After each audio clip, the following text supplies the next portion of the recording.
I'm Pierson Luscy, and we're here with the Tiger Rag Audibles Podcast. This is our first iteration of the podcast, but we're going to be here and coming back throughout the week, looking at 2 to 3 times a week.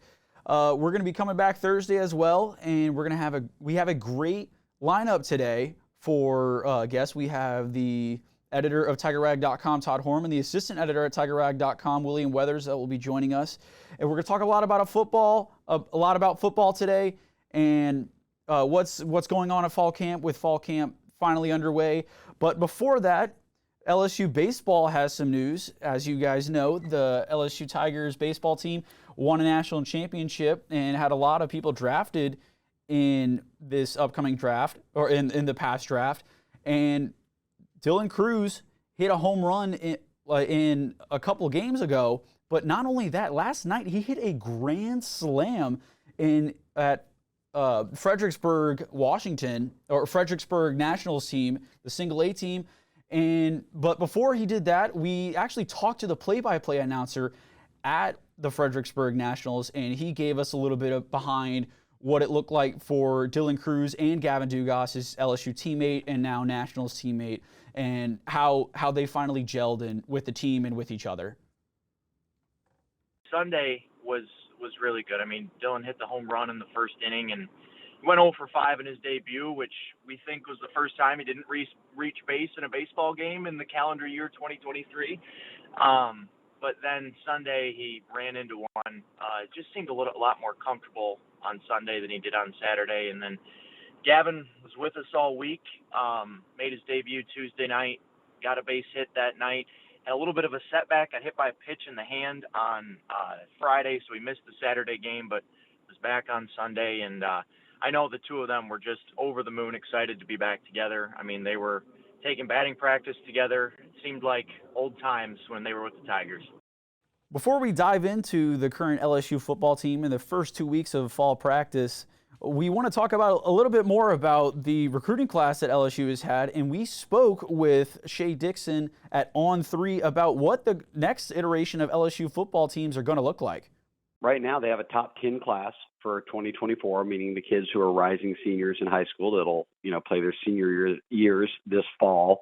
And this week is a big one. Duncanville, one of, if not the most talent-rich team in the country right now. They won a state title in Texas a year ago. They're expected to repeat as state title winners again this season. And it's because they have a lot of pretty high-profile guys on the team, including 2 who are announcing on the same day on Thursday, August 10th, being Colin Simmons, 5-star, number 1 edge rusher, and then Caden Durham, a top 10 running back who LSU has focused on for a long time. And I'm kind of right now, guys, just thinking, with Durham, I feel very good. LSU went with kind of a Durham or bust approach to his recruitment. For a long time, people thought he would end up at Oklahoma. His mother was a sprinter there. He had an offer and has an offer from Oklahoma for football and track. But LSU came on very strong. Welcome back to Tiger Rag Audibles Podcast. I'm Pierson Luscy, joined here with Todd Horne, editor of TigerRag.com and assistant editor of TigerRag.com, William Weathers. And LSU's back at practice. It's getting hot. It's getting heated with everything going on because the weather's kicking up, and it might have caused some people to get their emotions boiled up. I'm not buying that. I'm not buying it just because it's 100 degrees and humid and everybody's hot that they're going to start fighting. But maybe William disagrees with me. I don't know. No, I don't think it had anything to do with yesterday's theatrics. It happened during the second portion of the practice outside. Yes, it was hot, but I think it was really much to do about nothing. And I think Coach Kelly, as you'll hear later on, talks a little about being a teaching moment. That obviously you've got to protect the brotherhood. You don't fight amongst yourselves like that. And it was just a silly after the play kind of thing that it kind of went longer than it should have gone. So the fight, like people say that punches were thrown. People say that there was people into the ground. Some were into the locker room. What did you see? Okay, so both William and I were out at practice, and like he said, it was the portion of practice on Monday where they had made the media put down all their cameras. All right, we couldn't shoot anything, so every account you're going to get of what happened is going to be an eyewitness view. And I'm going to tell you, and this is just, again, my perspective, but I don't think all of the media members who were there, and there were probably about 40, roughly, I don't think all of them were actually watching when it happened. So I think you need to be a little careful what you see. I can tell you I saw it, and I can tell you from another vantage point where William was positioned, he saw it. And so we sort of collaborated with what we saw, and I'm going to give you my version of it. LSU's running 11 on 11, number one offense against number one defense. They're probably about, I would say, a little bit more than halfway through the session. I think they ran 20 sessions yesterday of practice. So Jaden Daniels runs a play, LSU runs a play. Jaden Daniels is a quarterback, if I'm not mistaken. And Kyron Luscy on the right side is involved in the play. It was not a successful play, but there had been some jawing and some hand gestures and things going on a couple plays before that between a couple of the offensive players and at least one defensive player. And that one defensive player just happens to be one of the best defensive players in the country, and that's Harold Perkins, who's playing middle linebacker. Apparently, he got fed up over on the right side right after the play ended with whatever Mr. Luscy, who's a senior wide receiver, and he's slated to be a starter for the Tigers. And they got to jawing, and jawing turned into shoving. And apparently at some point punches were thrown, and of course the offense sided with the offense and the defense sided with the defense, and then all of a sudden there was a group of players that came in from the sideline. And I think Kelly's point, to me the biggest point that came out of it was to the assistant coaches, why did you let it continue for as long as you did?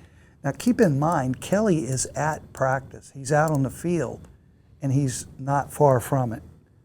But he's relying on his assistants who are conducting practice and conducting this drill to take control of that situation at that moment. Yeah, something. Kyron got Harold's attention with something verbally, and really thought it would be the end of it. A shove here, a shove there, and a chirp here, but it didn't stop. It was like the second wave came in, and as he was saying, offensive guys coming here and the defensive guys come here. Like Savion Jones talked to us after on the Monday press conference that he's trying to act as a peacemaker. He's trying to get guys off. You're not trying to fester the situation, and but that second wave came in, and Major Burns is involved, and next thing you know, it's punches are thrown. Multiple guys are getting thrown to the ground. So you saw punches were thrown? Oh, yeah, absolutely. Yeah. Do you think it all escalated because the punches were thrown, or do you think something was said that made the situation? It escalated because the assistant coaches didn't stop it from escalating, and that's what I saw. I was wondering. I remember as it was ramping up, I was like, "Why are they letting this continue to go on?" And we're talking several minutes. Several minutes of a fight? I feel like that gets away from the point of what practice really is. Aren't you? Like, you're on a tight schedule. You're trying to run 40 plays in 40 minutes. It escalated, and then it appeared to settle down, but there was still a wide huddle of people, some in purple jerseys, which the defense wears, some in white jerseys, which the offense wears, and it just continued to, there would be like a rumble. And then there would be bodies being wrestled to the ground and stuff like that. And then by that time you hear the coaches coming in.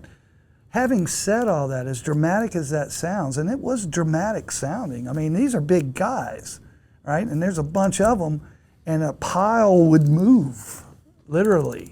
It was like punches were thrown, people wrestling with people, grunting and moving, and the pile's moving, right? So what happened at the end of the practice? Was anyone somehow or kicked another? Out, or? Well, so yes. Eventually, it's under control. And when it became under control, it was under control. The coaches had control of it. I don't want to paint the pictures that the coaches lost control. In fact, I'm going to go back to what Kelly said afterwards. You should have taken control of it sooner. And I think they could have, and I don't know why they didn't. But Malik Neighbors, who is LSU's #1 wide receiver, and Kyron Lacy were kicked out of practice immediately. They walked to the locker room, basically, or walked to the locker room. Those aren't just like those aren't just some names. Those are the biggest guys you can think of on the offense. Well, it's 2 starting receivers. Malik Neighbors is probably going to be an All-American this year. He's ranked #2 in the country. First round draft choice in some mocks, so he's got a lot of riding on this season. Yeah, so you're talking leaders of the team. And, of course, Harold Perkins, everybody knows what a freak physical specimen he was last year. And I've got some opinions on what happened and why it happened. But he stayed on the field. Neighbors stayed on the field? No, Neighbors and Kyron Lacy were shown to the locker room immediately. They were kicked out of practice immediately. And this wasn't like they didn't make an announcement like they're out of practice. You just saw them leaving the field, right? The #2 defense went out. They ran a few more plays. And then it was time for the #1s to go back out on the field. And there goes Harold Perkins back to his position. And it's almost like the coaches running the drill. They're still doing 11 on 11. Notices that Harold's out there, and they yell from the back where Kelly is for Harold to get off the field in not so nice terms. And so he didn't get kicked out of practice, but it was that was it. That was done. He never participated in another play. Why do you think he didn't get kicked out, but he was able to just stay on the field? I think it's a matter of the fact that he has a different coach than Neighbors and Lacy have, position coach. And those offensive coaches, whether it was the offensive coordinator, Denbrock, or the position coach, made the decision, and Harold Perkins' position coach or defensive coordinator, Matt House, did not make that decision. It's that disparate. And that's, again, points to what Kelly was saying. Why didn't you guys take control of that earlier? Kelly's not stepping in, being a dictator and controlling the situation. He's relying on his coaches and the coordinators and the position coaches to manage the players. So Neighbors and Lacy's position coach decided to do things one way. Perkins' position coach, or Matt House, the defensive coordinator, decided to do it another way. You obviously want your guys to be competing in practice, but does that, like a fight like this, does that create a sense of divide through the team or through the positions? No, I think it can act as a unifying effect, meaning we cannot be driven apart. Meaning going back to the take care of the brotherhood comment by Coach Kelly, both Mason Taylor and Savion Jones repeated that mantra that this is a teaching moment and it will not divide us. We have to work harder toward being remaining unified. So no, I don't think it'll be as Coach said today, which is today is Tuesday, that he's already forgotten about it. Do you think, like, Kelly is at the point where this is in the past, so is this just one of those practices, like in fall camp, where it's just, okay, it's one of those things, fight in practice, but it's just people getting aggressive, but nothing that's going to affect long term? Hey, so, I played football. I played in high school, I played in college, and these things happen all the time, especially when the problem is the media doesn't see it, right? Now, this supposedly was only the second fight during Kelly's tenure at LSU, which he's in his second year. But I can tell you as a former player, it happens all the time, especially when you're 5 days into camp and your only opposition is the offense if you're on defense, or the defense if you're on offense. It's a highly competitive thing, so they're going at it. Temperatures are not the physical temperature, just the tempers are going to flare. You want that. You want that competition. You want that to happen. again, to Kelly's point, why didn't you control it?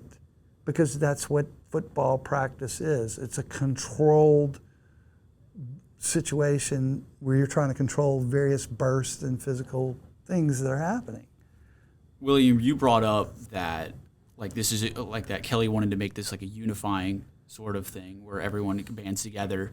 Do you think that this fight, or maybe whatever you want to call it, whatever happened, or things that along the line, that it will was translate? Definitely a fight.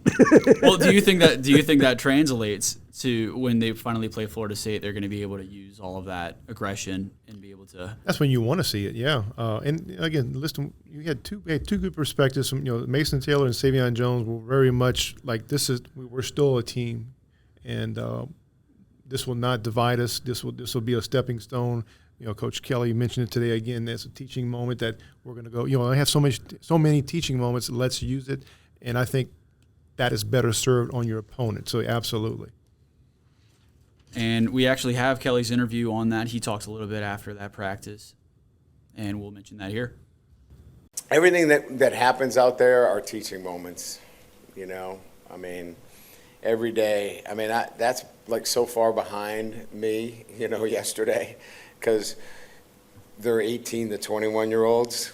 And so this morning, there were so many teaching moments down here in this hallway, in this locker room, that I forgot about yesterday.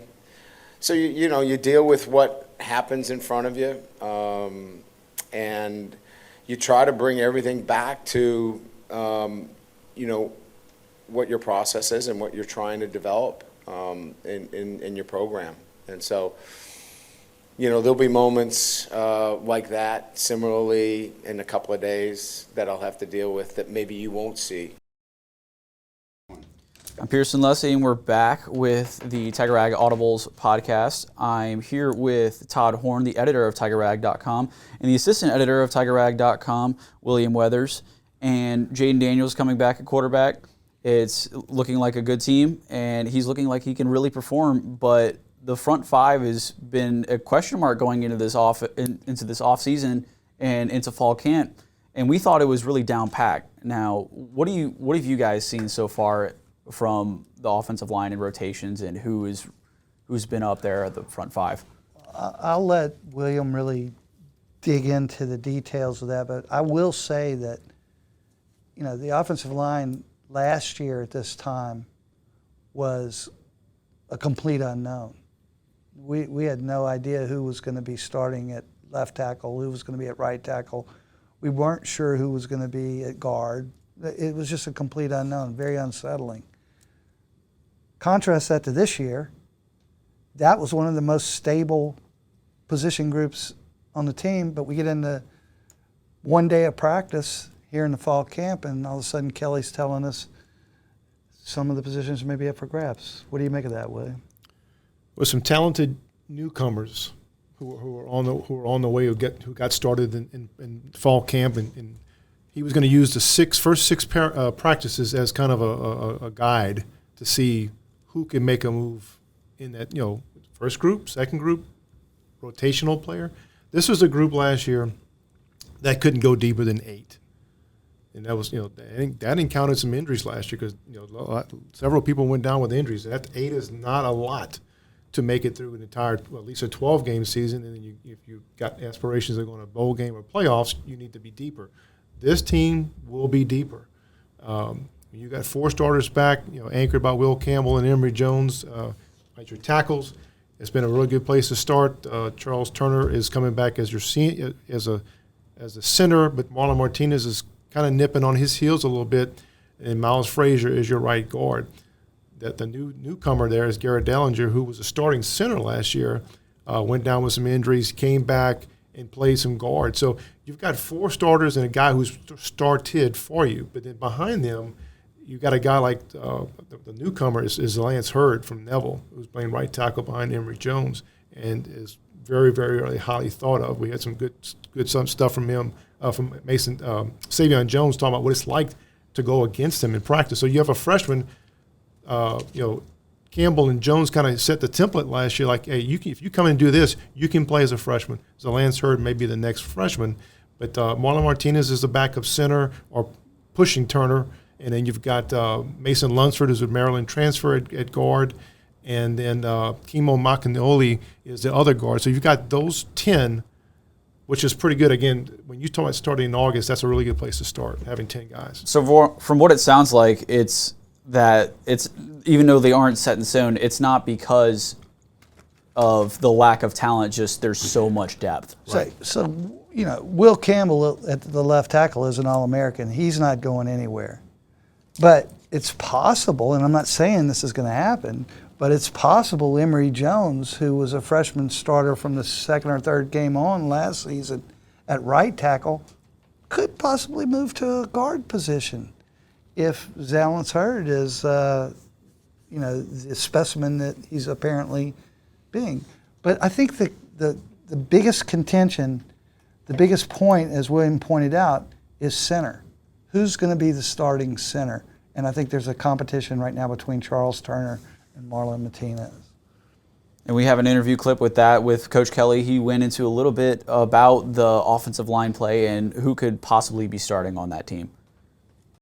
Offensive line is adjusting on the fly, and their ability to do that now is really the difference in being a successful offensive line. Everything happens after the snap, and these guys now have adjusted to the point where they can handle things on the fly.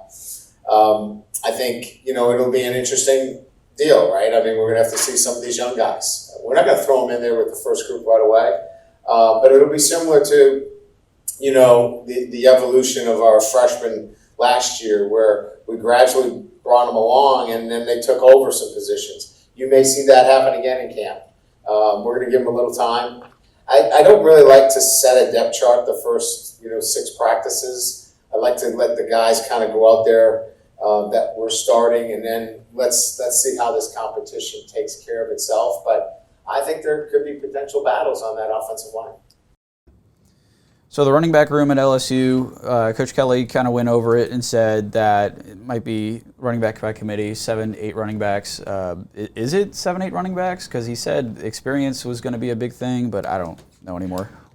Yeah, with Trey Bradford and John Emery both coming back, you've got 8 guys on scholarship, which is obviously way more depth than they had last year. And at times, it was with the injuries, it shrunk to 2 or 3 healthy guys, and you can't take pressure off of Jaden Daniels with so few guys. Now you've got some really experienced guys. And for Kelly, you got to be able to run, you got to be able to catch, and you got to be able to pass block. All those guys have those attributes. But he did say today on Tuesday's press conference that you can. It's been his experience that the most experienced guys will kind of rise to the top. That means Josh Williams, Trey Bradford, Logan Diggs, and Noah Kane are your most experienced running backs. Expect them to maybe get the bulk of the carries, and maybe you can bring along, hopefully Goodwin's okay from his knee. He's coming back. He has a brace during practice. And then Caleb Jackson and Trey Holly are your incoming freshmen. It sounds like there's going to be like 2-3 running backs that are just getting the workload, and then maybe some personnel type things. So this is my opinion, okay? This is only my opinion. We already know what Kelly said today, and we're going to play that track in a minute, right? Basically, the experience is going to rise to the top, echoing what William just said. But I think William left out one person that is very important. Who do you think? I think John Emery Jr., who's coming back for his 5th year.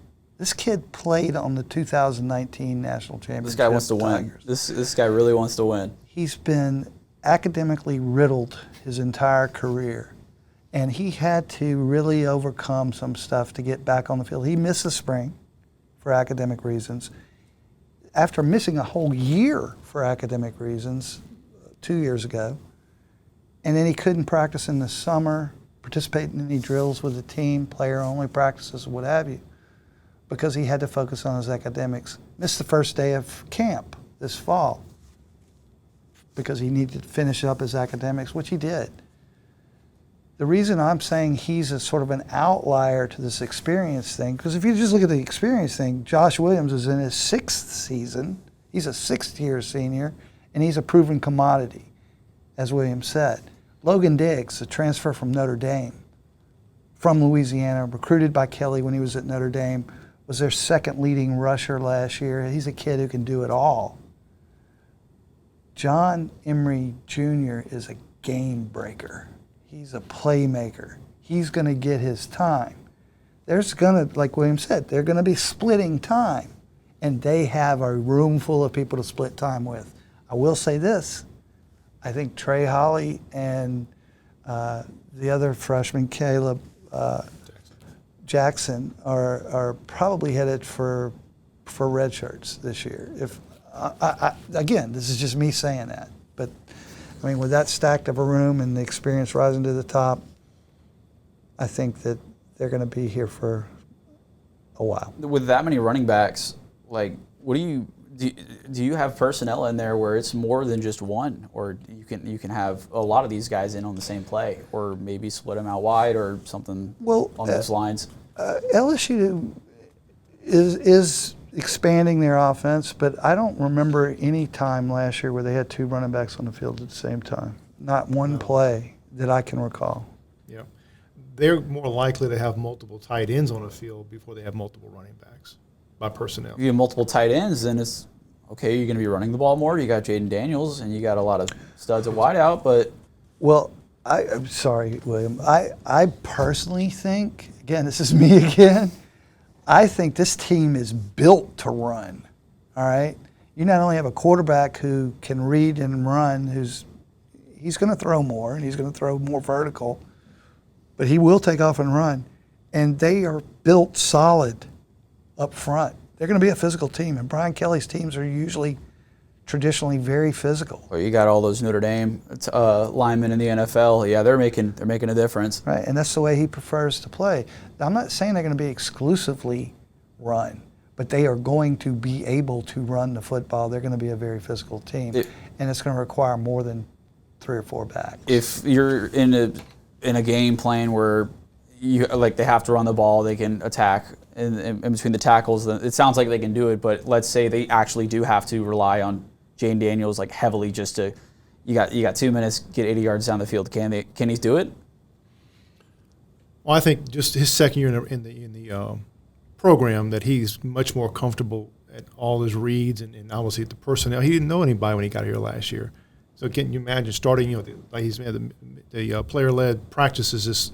He had all that to build on this summer. So I'm going to expect that yes, and they go in the practices we've seen. They call it NASCAR. They are opening up, going no huddle, and ball gets spotted, get on it, let's go. So I think he's very comfortable. Substitutions come in. Yeah, he's got to handle. So I think he's very comfortable in up-tempo system. I'll say this. I know we were talking about the running backs, but Jaden Daniels, to me, looks like the smooth operator out there this fall. I mean, he has got a full grasp of it. His arm looks great, but it's his control. It looks like he's an orchestra leader or something. And Garrett Nussmeier's doing the same basic thing. So you've got 2 veteran, highly skilled, talented quarterbacks running an offense that they're extremely familiar with. And watch that offense expand. They're going to do a lot more. Does the ball even hit the ground during practice at this point? These guys really feel like they got it. It does hit the ground occasionally, but not a lot. It's good to hear. It's good to hear. We have a little bit about more what Kelly said about the running backs and how it's going to shape out and how experience is definitely going to be at play. A lot of the work with Caleb is ball security, low pads, the nuances of the game, which, when you have a physical, I